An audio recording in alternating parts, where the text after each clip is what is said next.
काली नजर। माँ, माँ।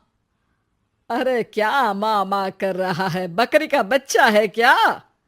अरे माँ, मजाक छोड़ो। मुझे फाइनली वो मेन चौराहे वाली दुकान मिल गई है। अब देखना, आपका बेटा दुगनी स्पीड से पैसा कमाएगा। ओफो, ये क्या?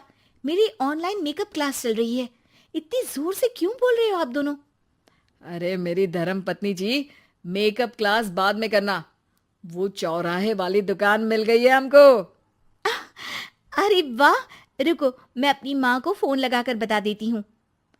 अरे मैं भी अपने रिश्तेदारों को बता देती हूँ। कितनी खुशी की बात है।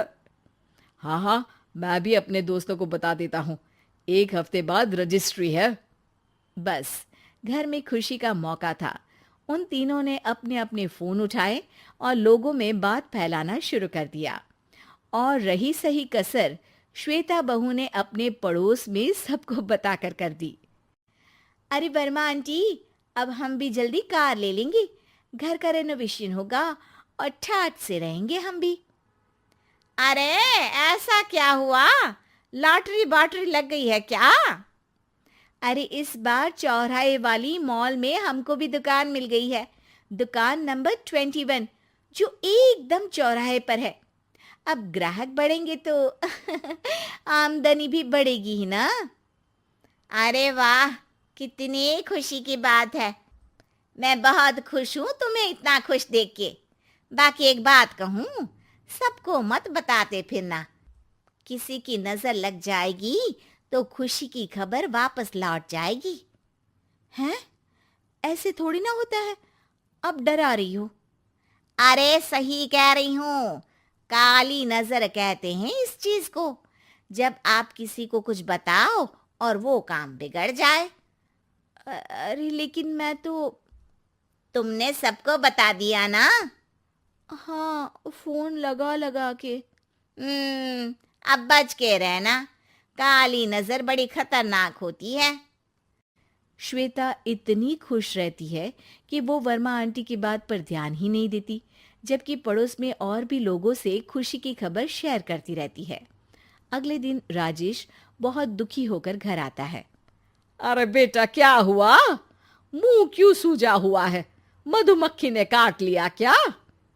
माँ, वो दुकान किसी और के पास चली गई। किसी ने ज्यादा भाव लगा दिया।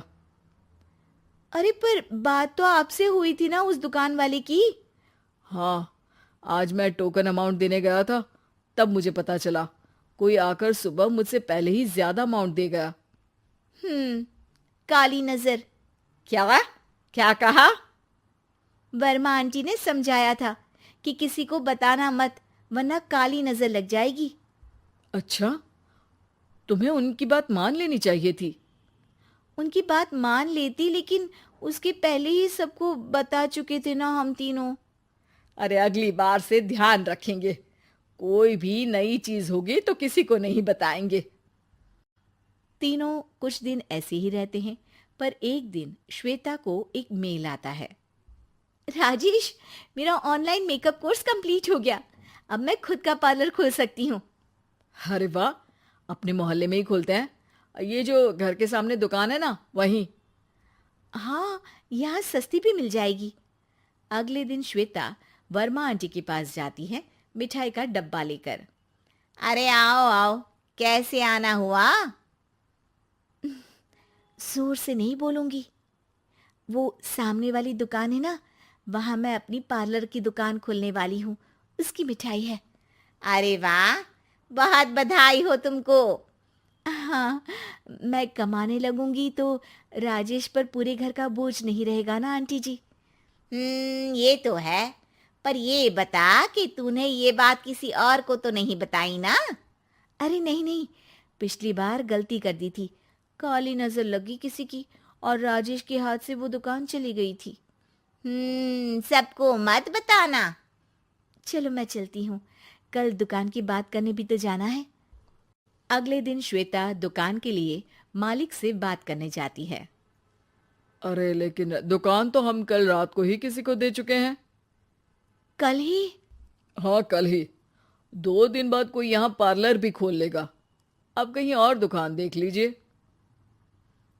अरे पर हमको भी तो पार्लर ही खोलना था। हाँ भाई, ये एक ही दुकान है, आधी आधी तो नहीं दे सकता ना मैं। राजेश और श्वेता घर पर हताश होकर आ जाते हैं। इस बार तो किसी को बताया भी नहीं था, अब किसकी काली नजर लग सकती है। सुनो, तुमने माँ को बताया था क्या? अरे कैसी बात कर रही हो, माँ की नजर थोड़ी ना लगेगी। पक्का तुमने किसी को नहीं बताया था ना? सिर्फ वर्मा आंटी को बताया था, उन्होंने ही मुझे किसी को नहीं बताने को कहा। अरे यार, तुम भी सही हो, मेरी माँ को नहीं बताने को कह रही हो, पर वर्मा आंटी को बताना तुम्हें जरूरी लगा। अरे वर्मा आंटी ने ही तो काली नजर के बारे में बताया था ना, वो हमेशा हमारा भला ही तो चाहती हैं। मेरी माँ भी हमारा भला ही चाहती है। अरे पर चिल्ला क्यों रहे हो? बात नहीं कर सकते क्या आराम से? नहीं आता वो आराम से बात करना, और करना भी नहीं चाहता हूं मैं। दुकान जाने का दुख गुस्से में बदल गया था और राजेश और श्वेता में बात बंद हो गई थी।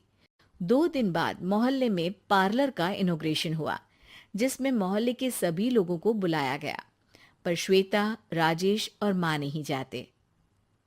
माँ, अंदर आ जाओ, क्या देख रही हो? अरे नया पार्लर देख रही हूं अपने आंगन से। देखो, माँ को दूसरे का सुख देखने में कितना मजा आ रहा है, मेरा दुख नहीं दिख रहा इन्हें। यहाँ मेरा पार्लर भी तो हो सकता था। अरे चुप रहो यार, हर बात में लड़ाई क्यों ढूंढ रही हो? राजेश और श्वेता फिर बहस करने लगते थे। तभी माँ ने दोनों को बाहर बुलाया। अरे जरा देखो तो, दुकान चलाने वाले का बोर्ड पर नाम क्या लिखा है? श्रुति वर्मा। गाड़ी निकाले बेटा, हमें कहीं जाना है। काली नजर का इलाज कराने? राजेश अपनी बाइक निकालता है। तीनों ट्रिपलिंग कर रहे हैं। माँ राजेश को उस मॉल वाली दुकान पर लेकर जाती है जहां राजेश अपनी दुकान खोलने वाला था। यही दुकान लेना चाहता था ना तू? हाँ, पर इनको भी दुखी करने लेकर आई हो क्या यहाँ पर दुकान दिखाकर? वहां काफी नहीं था? अरे श्वेता, थोड़ा सब्र रख, अभी पता चलेगा कि हम यहाँ क्यों आए हैं। बता, इस दुकान चलाने वाले का नाम क्या है? अनुपम वर्मा। कुछ समझ में आया? वो दुकान वाली श्रुति वर्मा, ये दुकान वाला अनुपम वर्मा, और हमारे पड़ोस में हमने उस दुकानों के बारे में बताया किसको था? अब वर्मा आंटी को। मतलब वर्मा आंटी ही हमारा काम बिगाड़ रही है? नहीं नहीं, ऐसा नहीं हो सकता, ये बस इत्तेफाक है। राजेश अपना फोन निकालता है और श्रुति वर्मा और अनुपम वर्मा के नाम फेसबुक पर सर्च करता है, जहां ये दोनों ही वर्मा आंटी के रिश्तेदार होते हैं। श्वेता को समझ में आ जाता है कि वर्मा आंटी की ही नजर खाली नजर है। अब क्या करना है? कोई भी खुशी की खबर हो तो काली नजर से बचना है, यानी वर्मा आंटी से बचना है।